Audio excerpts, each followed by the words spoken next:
देख रहे हैं खबर दर खबर शम्स तबरेज़ कासमी के साथ। अस्सलाम वालेकुम रहमतुल्लाह, मैं हूं शम्स तबरेज़ कासमी और आप देख रहे हैं मिल्लत टाइम्स। 18 अक्टूबर को कमलेश तिवारी का कत्ल हुआ। उसका कत्ल किसने किया नहीं किया अब तक पुलिस तफ्तीश नहीं कर पाई है। घर वालों का दावा है कि बीजेपी वालों ने करवाया, शिव कुमार गुप्ता ने किया, योगी ने कराया, लेकिन पुलिस उस बारे में पूछताछ नहीं कर रही है, न उनसे कुछ पूछ रही है। दूसरे बेगुनाहों को पुलिस गुजरात और उत्तर प्रदेश समेत मुख्तलिफ जगहों से गिरफ्तार कर रही है। ये तो जो कुछ हुआ ट्विटर पर या सोशल मीडिया पर जो बीजेपी का IT सेल है या संघ के लोग हैं, उन लोगों ने इस्लाम और मुसलमानों को टारगेट करना शुरू कर दिया। हुज़ूर पाक सल्लल्लाहु अलैहि वसल्लम को निशाना बनाया और एक हैशटैग चलाया, मुस्लिमों का संपूर्ण बहिष्कार या मुसलमानों का मुकम्मल बायकाट करो। किसने लिखा?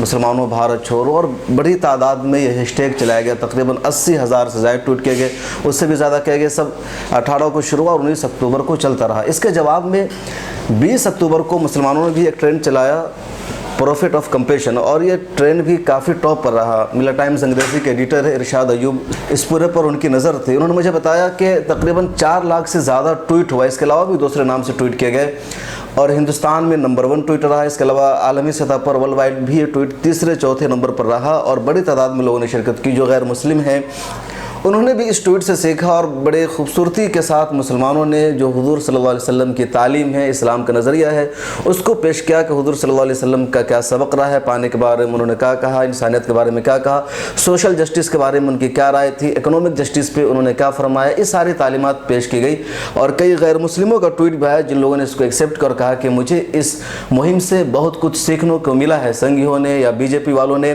मुसलमानों के ख़िलाफ़ नफ़रत फैलाई थी, हंगामा बर्पा किया था, लेकिन इन लोगों ने मोहब्बत भरे अंदाज में जवाब दिया है और उससे सीखने को मिला है।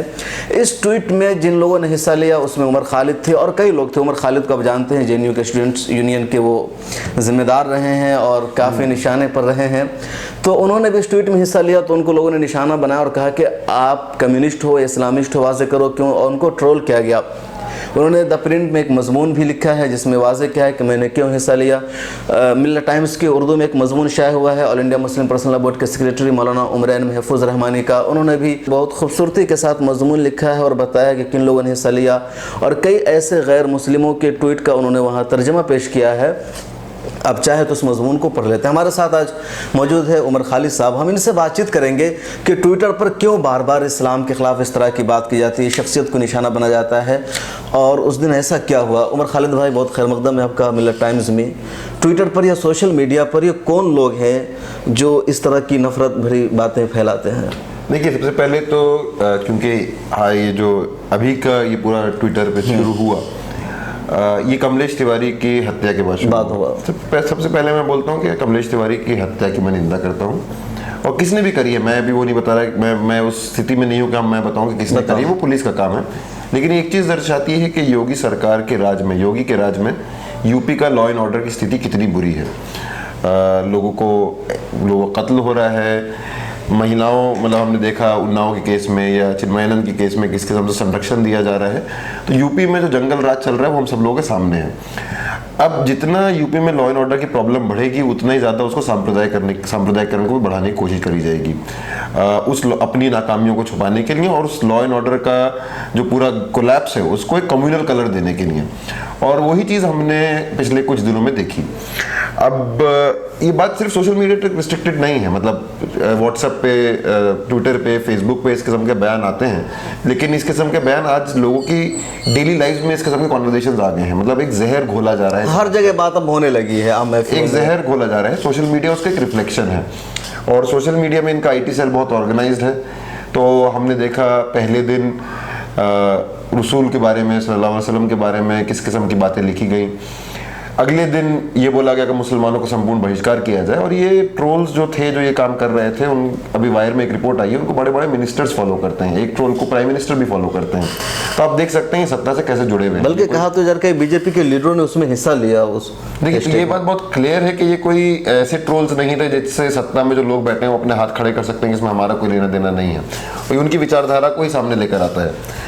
और अब ये इनका एक ही एजेंडा रह गया है कि देश का सांप्रदायिकरण कैसे किया जाए, जो उनकी हिंदुत्व की विचारधारा है उसको कैसे स्थापित किया जाए। अगर आप हिंदुत्व की विचारधारा को देखेंगे तो वो यही है कि वो ईसाइयों को, मुसलमानों को दोयम दर्जे का नागरिक बनाता है। दोयम दर्जे की नागरिकता किसको कहते हैं कि हम आपको मार भी सकते हैं, जो जिसने आपको मारा है उसको माला भी पहना सकते हैं हम जब चाहें, जब आपके धर्म के, आपके पैगंबर के, आपके भगवान के बारे में, आपके अल्लाह के बारे में अपशब्द भी बोल सकते हैं और आप कुछ नहीं कर सकते। हाँ, हम आपको यहाँ रखा हुआ है, आप हमारे एहसान मंद बन कर रहे हैं जैसे। एग्जैक्टली।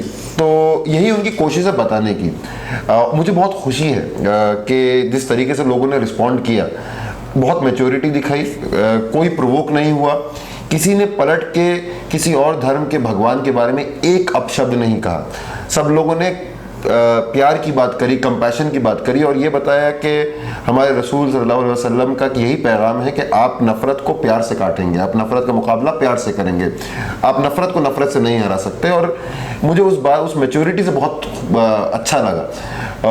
मेरा मानना है कि अगर हम उस तालीम पे चलेंगे जो हमारे रसूल ने दी है, और ये मेरी अपील है सब लोगों से कि ये एक ट्रैप है, ये आपके सामने आपको प्रोवोक करना चाह रहे हैं कि आप भी कुछ रिटेलिएट करें। हमको प्रोवोक नहीं होना है। आप नफरत का जवाब सिर्फ प्यार से ही दे सकते हैं। वो जितनी चीजें मैंने भी अपने थ्रेड पे लिखी, मैंने भी रसूल की जिंदगी से वही सारी बातें बताई कि किस तरीके से जब उनको नफरत का सामना करना पड़ा, चाहे वो एक औरत हो जो कचरा आके फेंकती थी, या वो जब उनको मक्का से वो ताइफ गए, वहाँ किस तरीके से लोगों ने उन पर हमला किया, उनको खूनम खान थे, उस समय भी उन्होंने एक पैगाम भी दिया ट्विटर पे कि जैसे हुजूर ताइफ में गए थे, लोगों ने पत्थर बरसाए, पाँव से खून बह रहे थे, एक औरत ने कचरा डाल दिया उन पर, हुजूर सल्लल्लाहु अलैहि वसल्लम उनको भी दावत दी, उनके लिए रहमत की दुआ की। ट्विटर पर यही कुछ हो, लोगों ने हमारे खिलाफ, इस्लाम के खिलाफ बातें की, मुसलमानों ने मोहब्बत भरे अंदाज में उसका जवाब दिया। नहीं, सिर्फ मुसलमानों ने नहीं, या मुसलमानों ने और सारे अमन पसंद लोग, सारे अमन पसंद लोगों ने। अच्छा, यहाँ पर नाज़रीन एक और बात बता दें कि जो ट्विटर हैशटैग चल रहा था प्रॉफिट ऑफ कंपैशन, कंपैशन का मतलब होता है नबी रहमत, जो सीधा सा तर्जमा कर लें, या इंसानियत पसंद, हमदर्द, गमगुसार, जो सारी सिफात है उसको ला सकते हैं। इसमें उमर भाई आपको भी लोगों ने उस पर अटैक किया, या आपसे ज़ाती सवाल हो जाएगा, लोगों ने कहा कि आप इस्लामिस्ट हो या कम्युनिस्ट हो, तो क्या मतलब कम्युनिस्ट को क्या इस्लाम मुखालिफ समझा जाता है, या क्या मतलब इस तरह के सवाल का? सबसे पहली बात है, ना मैं इस्लामिस्ट हूँ ना मैं कम्युनिस्ट हूँ, मैं एक लोकतांत्रिक आदमी हूँ। मैं संविधान के मूल्यों में विश्वास करता हूँ और हमारा देश एक धर्मनिरपेक्ष देश है। मेरा धर्म, जब तक मैं किसी पे ज़बरदस्ती नहीं थोप रहा हूँ, मुझे मेरा धर्म को प्रैक्टिस करने की, नहीं प्रैक्टिस करने की पूरी आज़ादी है। पूरी आज़ादी है। इस्लाम भी यही बोलता है और भारत का संविधान भी यही बोलता है। तो कोई मुझसे सवाल पूछे और मुझे इस सवाल का जवाब देना पड़े, मैं उसको ही अपने डिग्निटी के नीचे मानता हूँ। मैं इस सवाल का जवाब नहीं दूंगा कि जो भी जैसे लोगों ने मुझे सवाल पूछे। सवाल ये नहीं है कि उमर खालिद का धर्म क्या है, या उमर खालिद किस धर्म में मानता है, कितना मानता है, वो तो मेरे और खुदा के बीच की बात है। सवाल ये है कि जो ये काम किया जा रहा है वो देश में एक ध्रुवीकरण, एक बंटवारा पैदा करने के लिए किया जा रहा है, वो क्रिमिनल है। आप देश में बंटवारा लाना चाहते हैं, आप हिंदुओं को मुसलमानों से नफरत कराना चाहते हैं, और ये जिस किस्म से ये सरकार देश में बदहाली ला रही है, साथ ही साथ देश में सांप्रदायिकरण भी ला रही है, और ये देश के लिए घातक है। आई थिंक उसके लिए सबको इसका मुखालफत करनी है, सिर्फ मुसलमानों को मुखालफत नहीं करनी। मुसलमानों को मुखालफत करनी है कि मुसलमानों को कोशिश करी जा रही है कि उनको पॉलिटिकल डिस्कोर्स से बाहर कर दिया जाए। तो मुसलमानों को इसके बारे में, इस पूरी जो जुल्म है इसके बारे में आपको बोलना पड़ेगा। लेकिन जिनके नाम पे किया जा रहा है, किया तो बहुसंख्यक मेजॉरिटी के नाम पे किया जा रहा है, उन लोगों की भी जिम्मेदारी, मैं उन लोगों से भी अभी अपील करता हूं कि आपके नाम पे जो ये आरएसएस के लोग, बीजेपी के लोग, संघ के लोग जो ये जहर फैला रहे हैं, ये आपकी भी जिम्मेदारी, आप इसके खिलाफ बोलें। उन लोगों क्यों ऐसा लगता है? उन लोगों को शायद कह दिया है कि मुसलमान तुम्हारा दुश्मन है, इन्होंने 800 साल तक हुकूमत की है, बस हम इनके खिलाफ हैं। मतलब किसानों के इशूज़ है, रोज़गार के इशूज़, जितने सारे इशूज़ है उसको लोगों ने उठाते। अगर कोई उठाता भी तो कहते थे कि हमने 370 का खात्मा कर दिया, मुसलमानों के खिलाफ ये कर दिया, तलाक बिल पास कर दिया। शायद यही चीज़ें उनको खुश कर देती है। ऐसा क्यों है? आज 22 अक्टूबर है, आज अशफाकुल्लाह खान साहब जन्मदिन। अशफाकुल्लाह खान 5 वक्ता नमाजी थे, एक मुसलमान थे, और उनके सबसे करीबी दोस्त जिनको उनके साथ ही फांसी लगाई थी वो एक सनातनी हिंदू राम प्रसाद बिस्मिल थे। अब सवाल ये है कि जब उस समय उनके बीच में फूट डालने की कोशिश करी गई थी, उनको हिंदू और मुसलमान बोल के एक दूसरे के खिलाफ खड़े करने की कोशिश करी गई थी, अंग्रेजों द्वारा करी गई थी, और जो अंग्रेजों के साथ खड़े थे उनके द्वारा करी गई थी। लेकिन अगर उस समय वो राम प्रसाद बिस्मिल और अशफाकुल्लाह खान को नहीं बांट पाए, तो हमको उस राम प्रसाद बिस्मिल, उस अशफाकुल्लाह खान की विरासत को आगे लाते हुए आज भी हमको नहीं बांटना है। ये बांटना चाहते हैं। अभी नरेंद्र मोदी साहब ने और बीजेपी ने महाराष्ट्र चुनाव के दौरान बोला कि हम सावरकर को भारत रत्न देंगे। अब ये एक नया, कि वो एक राष्ट्रवादी था, उसके विचारों से हमारे राष्ट्र का निर्माण हुआ है। अब एक नया राष्ट्रवाद की परिभाषा है चाहे आपने अंग्रेजों से माफी मांगी हो, लेकिन अगर आपने मुसलमानों से नफरत करी हो और देश को एक धर्म के आधार पे ढाल देने की बात करी हो तो आपको राष्ट्रवादी बोला जाएगा। लेकिन वहीं दूसरी तरफ अगर आप देश के लिए शहीद हुए हो तो आपके खिलाफ आपकी बदनामी करी जाएगी, जैसे हेमंत करकरे के बारे में बोला गया साध्वी के द्वारा। तो ये बहुत ही अनफॉर्चुनेट है जब हमारे देश की तरफ हमारे हुक्मरान ले जाने की कोशिश कर रहे हैं। लेकिन हमको इस ट्रैप में नहीं फंसना है, हमको अमन की बात करनी है, हमको इंसाफ की बात करनी है, हमको भाईचारे की बात करनी है, क्योंकि यही रसूल का पैगाम है, यही अशफाकुल्लाह खान रामप्रसाद बिस्मिल का पैगाम है, यही हमारे संविधान का पैगाम है। वो बांटना चाहेंगे, हम नहीं बटेंगे। उमर खालिद भाई, कमलेश तिवारी का मामला चल रहा है, उसके घर वाले कह रहे हैं कि बीजेपी ने कराया, या शिव कुमार गुप्ता का वो बार बार नाम ले रहे हैं, योगी का नाम ले रहे हैं। पुलिस गुजरात से लोगों को गिरफ्तार कर रही है, अभी आज की खबर है बरेली से मौलाना को उन्होंने गिरफ्तार कर लिया है, एक और लोगों को गिरफ्तार किया। तो क्या मामला, पुलिस सच को छुपाना चाह रही है? देखिए, अभी बोलना बहुत जल्दबाजी होगी, लेकिन नो डाउट ये सारे सवाल हैं। लेकिन अपने क्या है ना कि जैसे जुर्म की जो तफ्तीश होती है तो उमूमन पूछा जाता है घर वालों से कि आपको किस पर शक है, किसके बारे में डाउट है, किससे झगड़ा चल रहा था। ये सवाल सारे खड़े होते हैं क्योंकि जिस किस्म से गुजरात एटीएस ने भी गिरफ्तारियां करी हैं, गुजरात एटीएस पे भरोसा करना बहुत मुश्किल है उसका पुराना ट्रैक रिकॉर्ड देख के। आपको याद होगा जब 2014 16 मई को नरेंद्र मोदी साहब सत्ता में आए थे, उसी दिन 16 मई 2014 को एक चीज़ और हुई थी कि गुजरात के अंदर कई सारे नौजवान थे जिस समय गिरफ्तार हुए थे। 2003 में उनको गिरफ्तार किया था अक्षरधाम हमले को लेके, और 11 साल बाद वो सारे लोग गुजरात हाईकोर्ट द्वारा बरी हुए थे। और गुजरात हाईकोर्ट ने बोला था कि उस समय गुजरात के होम मिनिस्टर जो नरेंद्र मोदी खुद थे, उनका एक नॉन एप्लीकेशन ऑफ माइंड था। तो आप देख सकते हैं कि इनका जो ट्रैक रिकॉर्ड है उसमें इन पर भरोसा करना बहुत मुश्किल है। खासतौर से जब कमलेश तिवारी के परिवार वाले, उनकी माँ खुलेआम टीवी पे आके बयान दे रही हैं, तो ये बहुत बड़ा सवाल है कि उस माँ के बयान को, और कमलेश तिवारी खुद का एक वीडियो है उनकी मौत से पहले, उनकी मर्डर से पहले, जब वो बोल रहे हैं कि मुझे डर है कि मुझे कुछ मरवा दिया जाएगा, तो उस बात को बिल्कुल भी तफ्तीश का सेंटर क्यों नहीं बनाया जा रहा, ये सवाल है। अभी बहुत जल्द है, देखिए जिस तरीके से अनफोल्ड होती है, लेकिन ये सवाल, कुछ लोग ये अंदेशा जाहिर कर रहे हैं कि चूंकि कमलेश तिवारी का 2015 का मामला था, और आप देखेंगे कि पुलिस ने शुरू में यही कहा था कि आपसी रंजिश का मामला है। उसके बाद मीडिया में खबर आई कि कमलेश तिवारी ने 2015 में कत्ल बयान दिया था, हुजूर सल्लल्लाहु अलैहि वसल्लम के बारे में गुस्ताखी की थी, इसलिए कोई मुसलमान कर सकता है। उसके बाद ये सारी गिरफ्तारी हुई। तो कुछ लोग अंदेशा जाहिर कर रहे हैं कि मुसलमानों को फंसाने के लिए या बेजा गिरफ्तारियाँ करने के लिए ऐसा उसका करवाया गया है। हो सकता है, मतलब ये जिस किस्म से चीजें सामने आ रही है सारा हो सकता है। उसको देखिए, बाकी लोग छोड़ दिए ना, कमलेश तिवारी की अपना वीडियो, कमलेश तिवारी की माँ का बयान, इन दो बयानों को देख लीजिए आप, तो एक दूसरी सच्चाई नजर आती है।